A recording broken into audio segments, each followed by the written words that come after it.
29.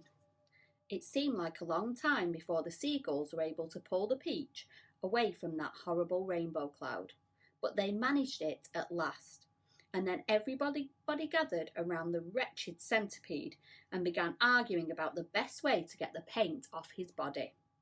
He really did look a sight. He was purple all over, and now that the paint was beginning to dry and harden, he was forced to sit very stiff and upright, as though he were encased in cement. And all 42 of his legs were sticking out straight in front of him like rods. He tried to say something, but his lips wouldn't move.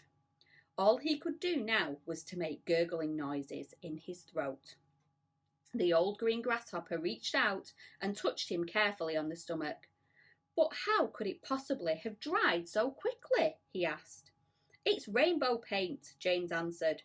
"Rainbow paint dries very quick and very hard." "I detest paint," Miss Spider announced. "It frightens me. It reminds me of Aunt Spiker, the late Aunt Spiker. I mean, because the last time she painted her kitchen ceiling, my poor darling grandmother stepped into it by mistake when it was still wet, and there she stuck. And all through the night we could hear her calling to us, saying, 'Help, help, help!' And it was heartbreaking to listen to her. But what could we do? Not a thing until the next day when the paint had dried. And then, of course, we all rushed over to her and calmed her down and gave her some food. Believe it or not, she lived for 6 months like that, upside down on the ceiling with her legs stuck permanently in the paint. She really did. We fed her every day. We brought her fresh flies straight from the web.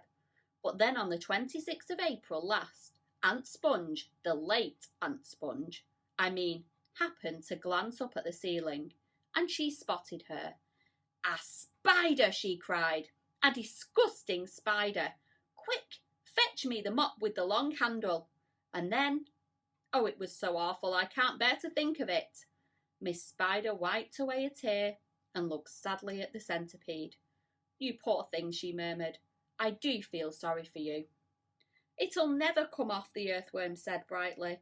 "Our centipede will never move again. He will turn into a statue, and we shall be able to put him in the middle of the lawn with a bird bath on the top of his head.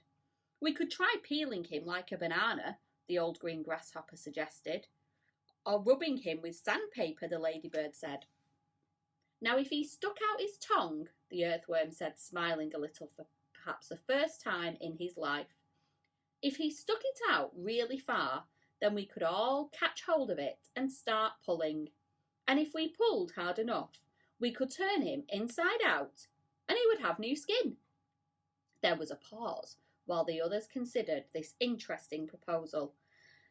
"I think," James said slowly, "I think that the best thing to do—" Then he stopped. "What was that?" he asked quickly. I heard a voice. I heard someone shouting.